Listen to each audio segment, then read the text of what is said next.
now listening to Vigilantes Radio, presented by the Only One Media Group. This is the people's choice for quality interviews, celebrities, and special guests. Hosted by Demetrius Dinny Reynolds. Call in to join the mix at 701-801-9813. For the complete archive of episodes, visit onlyonemediagroup.com and be sure to like us on Facebook at Vigilantes Radio. We welcome all. Enjoy the show. Ladies and gentlemen, please welcome your host, Demetrius Houdini Black Reynolds. Enjoy the show. Hey, what is going on, guys? Welcome to another incredible episode of Vigilantes Radio Live, right here on iHeartRadio, and I am your host, Dini. We have a very special guest for you guys, but I do want to say that this particular episode is pre-recorded, and I can't wait to deliver it to your inboxes, and for you guys who subscribe to the show, you'll be the first to know. Before I bring my guest on, I do want to say, don't lose sight. This is the frequency of the fearless. There's a whisper that lives between chapters. It's not the plot, it's the purpose. It's not the twist, it's the truth. Caroline E. Zani doesn't just write stories, she listens to them. She listens to the echoes of memory, of spirit, of grief and grace, and let those whispers form worlds. In Hope Rising, she offers us more than a novel. She gives us a mirror. You see, the world has enough noise. What we are starving for are voices.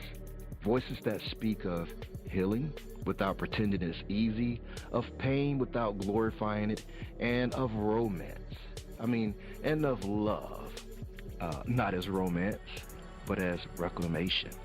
This episode is a sanctuary for the ones who know what it means to carry family legacy and personal trauma in the same breath. For those who found healing not in noise, but in nature, silence, and sacred movement. Like the gentle rhythm of a horse's gait or a story well told. So if you ever wondered whether fishing could be spiritual, whether a book could hold space like a friend, let tonight answer you loud and quiet at the same time.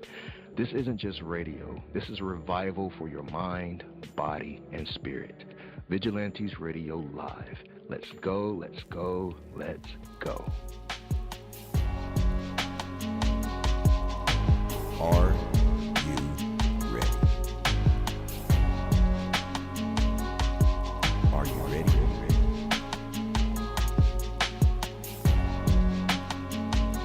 Are you ready? Well, let's go.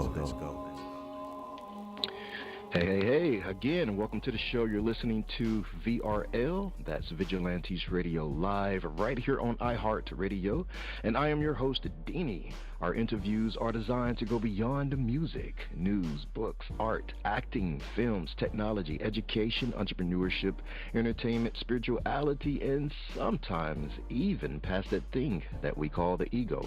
Our interviews are designed to go behind the scenes and into the minds of these incredible human beings, the ones who are out there giving it their all for me, for you, and for the world.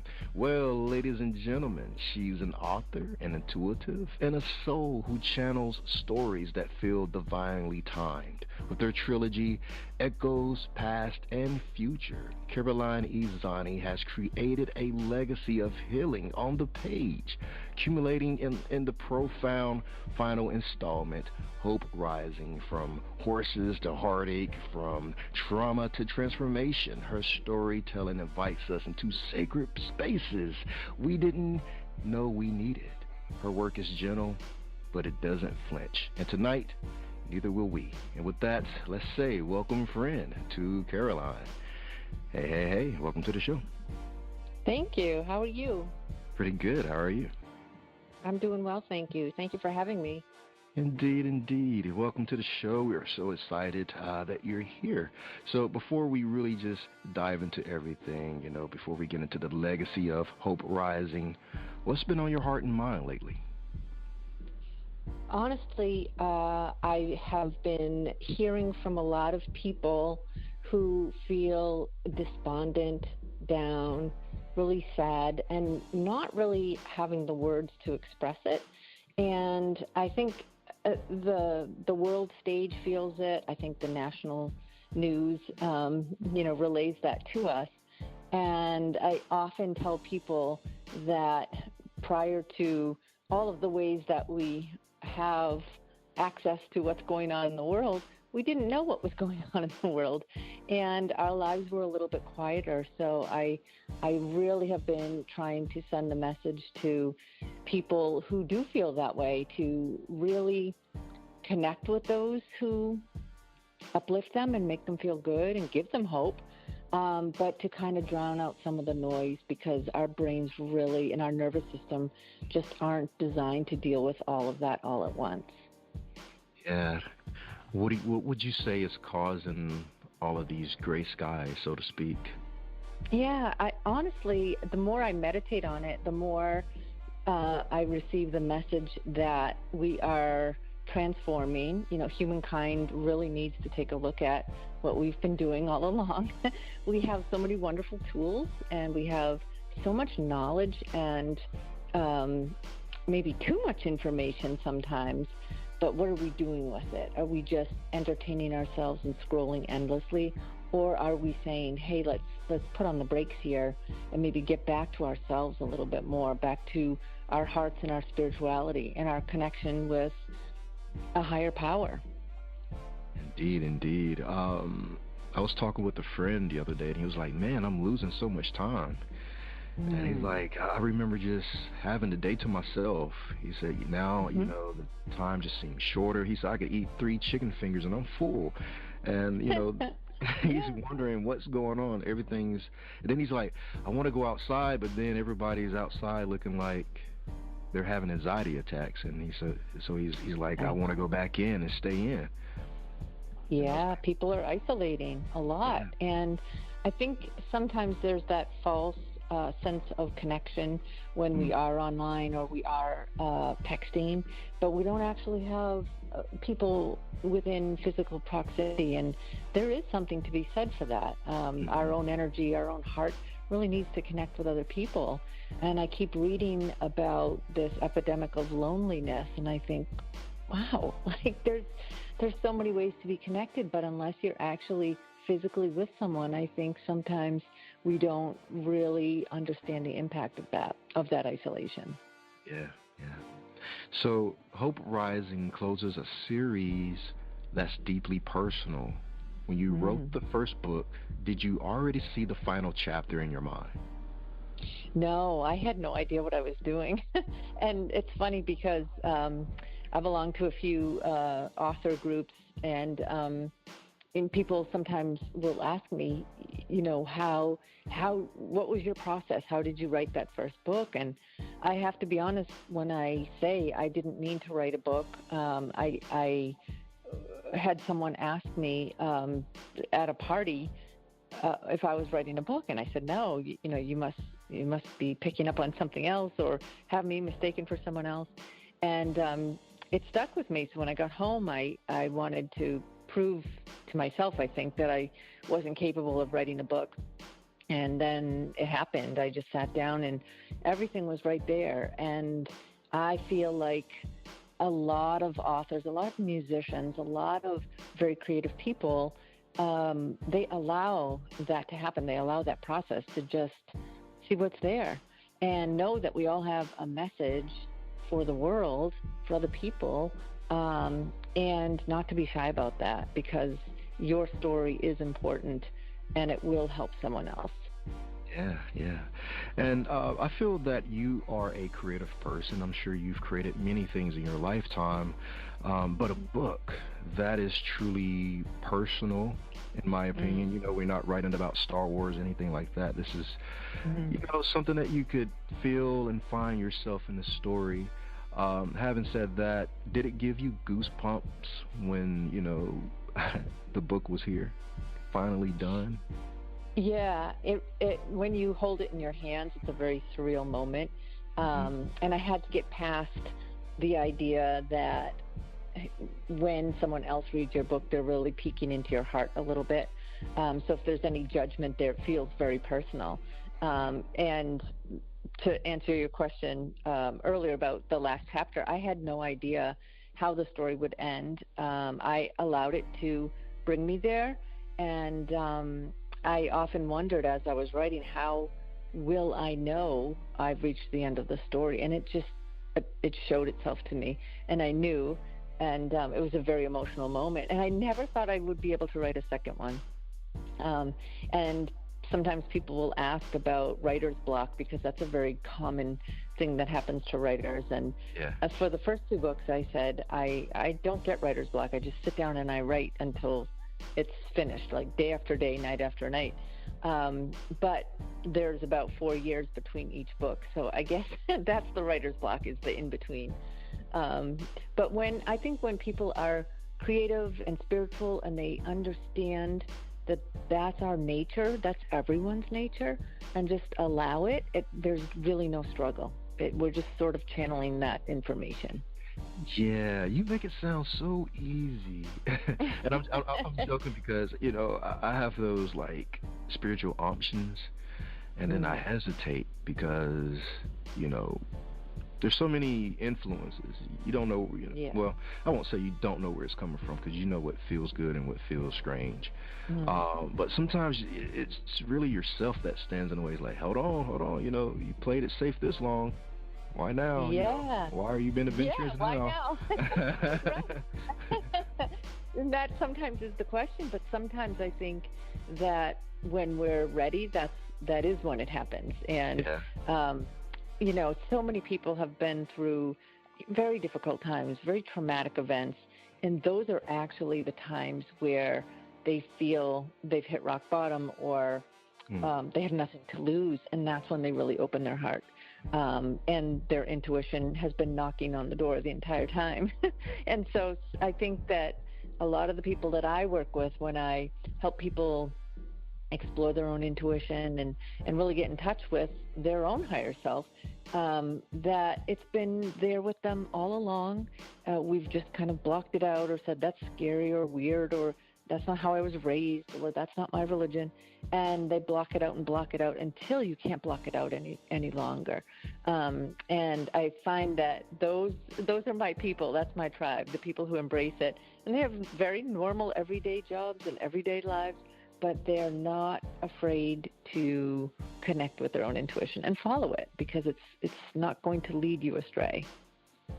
Indeed. And I just have to say one final thing about hope rising. To me, that feels like a declaration. It's like, the sun is going to rise tomorrow. And with the title, it's just straightforward, hope rising. There's not a question mark there. Right. We know hope is rising, Yeah, and sometimes titles come to me as soon as I get a sort of concept of what the book is about. And Hope is the girl who, in the second book, she was very young. She's 11, and she has a very difficult family.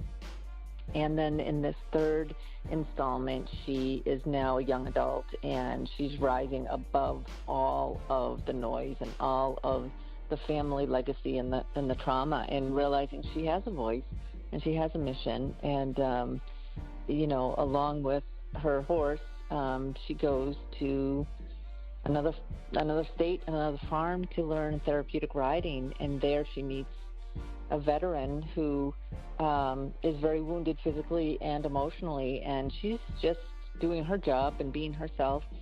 And he begins to tell her of all of these tragedies, but this one story of this man who saved his life in Afghanistan, it really stuck with Hope. And it taught her in the end that we really have to see things from a different perspective, because we may have the single perspective that we experienced as a child. And if we don't challenge that at some point as an adult, we never really grow. And so this story really is about rising above everything you think you know and everything that you've been taught and all of the fears and anxieties your family has put on you, and to really stop for a moment and, pull your emotion, the human emotion, back a little bit and just say, challenge it a little bit. Is there another side to this story? Yeah, and that 11-year-old girl you were talking about is Piper Corcoran. Is that right? No, Hope is the 11-year-old girl, and when Piper is from the first book, Piper Once and Again, and then in Hope Rising, they all come together, and Hope goes to Piper's farm and learns really about her own intuition, but also therapeutic riding. And it ties up beautifully at the end. I really didn't know how it was going to come together, but again, I was just drawn to it. And they all have a very important role in one another's lives. So do you think Hope is someone readers meet in real life? Yeah, every day. And as a teacher, I meet Hope all the time. Young girls who, they seem to be introverted. They seem to just, want to be around animals and not around people. And they're very quiet, and they don't really want to always be seen or heard. And what's happening is they're getting their education in a very different way, and they're growing. Introverted people they're not boring. They're not really isolated. They have a really rich imagination and a really rich world happening inside of their mind and their heart. And I think as a teacher and as a parent, our job is to help all children find what they're passionate about and what their mission is in life, and then support it no matter what it is. And I think that's a real challenge for parents. Yes. I was an introvert growing up, and the question I laughed at all the time is like, what do you do for fun? What are your hobbies? It's like, oh man, gosh, I have a long list. Like, yes. I can do a lot of things. Being isolated, you learn a lot of skills sometimes. Absolutely. And kids today, I think, don't know how to be bored. And out of boredom comes, this imagination and this creativity and this innovation. So, and again, that's why I think a lot of people are feeling isolated. They're on their phones, they're on their technology, and they're not necessarily out there doing the things that you and I did when we were kids. Not pulling from within. Right. Yeah. I mean, what fun is there just sitting there? I know. I actually had a kid say to me once, my parents made me go outside yesterday. I thought, wow. Like, is that the worst? I know. If I got to go outside, oh man, that was amazing. I know. And that is where we belong. That's our environment. Yeah. So, yeah, and there's a lot of that in the book as well, just being connected to the earth and being outside, being in the barn with the horses, and the quiet and the stillness and that connection that you have with an animal that is, 1,100 pounds and is calming you down. Like, how does that happen? And that's what therapeutic riding really is all about, is that connection, that quiet connection. That horse is not judging you. That horse is not afraid of you. That horse is not threatening you. It's just being present with you. Yeah. So Piper is the veteran character. Hope meets the veteran character, and it adds a twist of both mystery and healing. What inspired this story? This most recent one really is, I have to say, I didn't think there was a third story. I didn't think that I really had that in me. And I spoke with my publisher, and she actually sent me the contract for this book on my birthday last year. And the following day, my mom was diagnosed with cancer. And so I just thought that the timing was very interesting. And I had a conversation with my publisher. They're wonderful, and they said, take all the time that you need and do what you need to do. And my mom passed in June, so almost a year ago, And then in October, my publishing house called and said, we said we'd give you all the time in the world, but how about if you have a deadline of March? So I got right on it, and it was very healing for me. And I knew that my mom loved my work, and she always admired me being a horse person.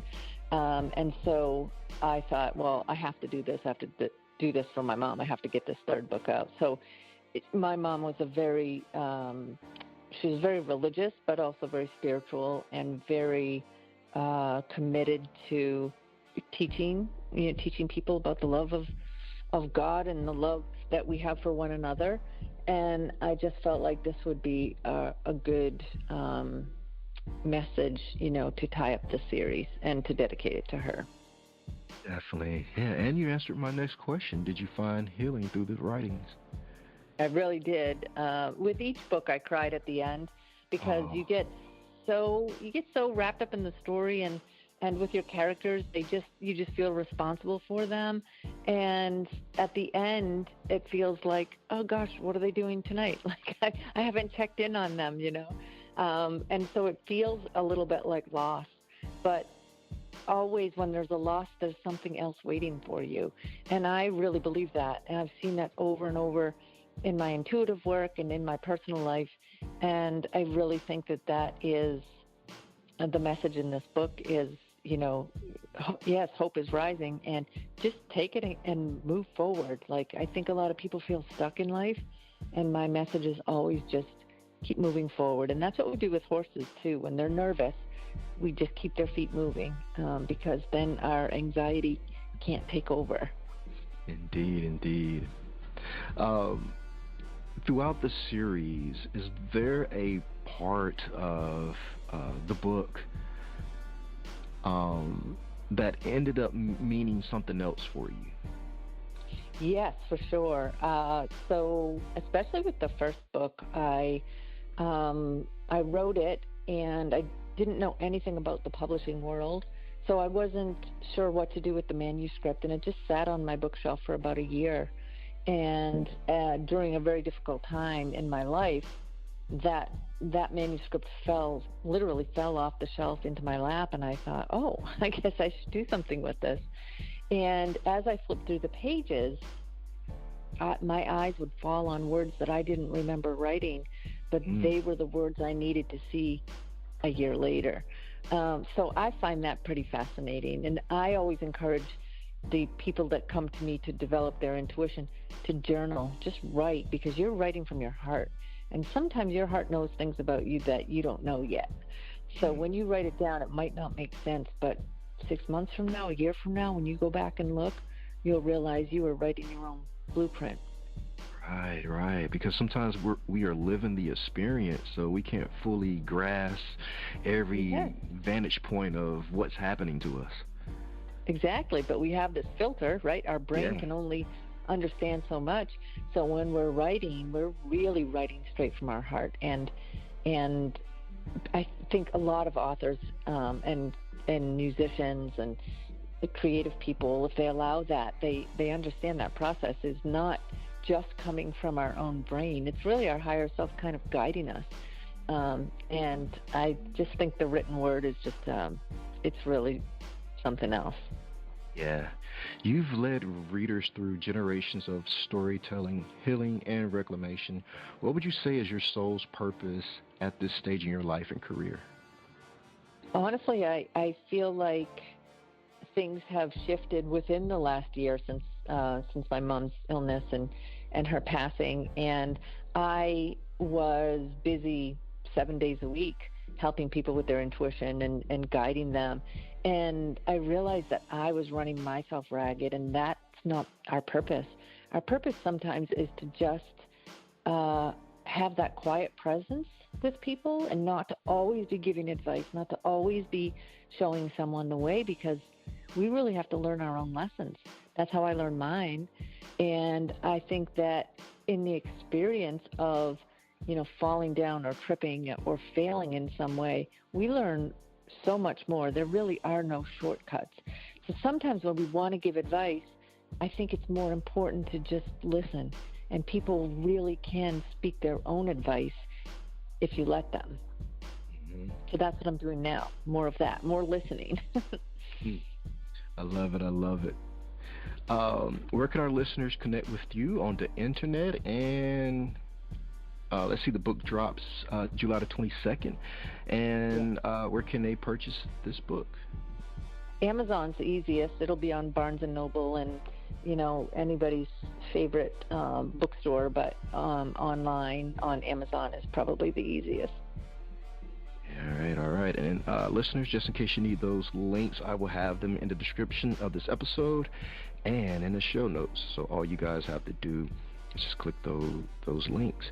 Book 3 is called Echoes, Past and Future. And of course, you want to grab the first 2. You got to be in the know. You got to be up to date with what's happening. It's only right. You can't just jump in the middle of season 3 and then, think you understand the story. All right, so Caroline, what a breathtaking way to close a trilogy and open new doors of reflection. Like I said, guys, make sure you grab your copies of Echoes, Past and Future, and it's more than a novel. It's an invocation, a whisper from the past telling us we are not broken, we are becoming. We have explored trauma, healing through horses, emotional truth, and how fiction can help and hold a mirror to legacy. If you haven't picked up the series yet, do it now. Follow Caroline on all platforms and mark your calendars. It drops July 22nd of this year. All right, and remember, sometimes the most powerful echoes are the ones that rise from within. Thank you so much, Caroline. Thank you. Good night. Good night. Peace to all. My name is Deanie, and I am the host of Vigilantes Radio Live. I think that we are beyond just asking cool questions and getting cool responses. I think that we are here as creatives to provide an example that you can do things different outside of expectations, because some of us simply were not born into the club. But there is perhaps a door, window, or back gate that we can leave a clue for you to get into. Life is short, but there are plenty of moments to try and get it right. Pursuing your dreams and learning from mistakes may be tough, but regret is tougher. To book your interview, email us at vradio@onlyonemediagroup.com.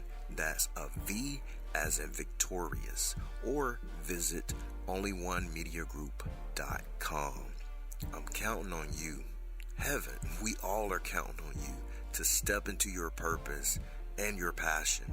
You are listening to Vigilantes Radio Live on iHeartRadio, providing you with an opportunity to dive deeper.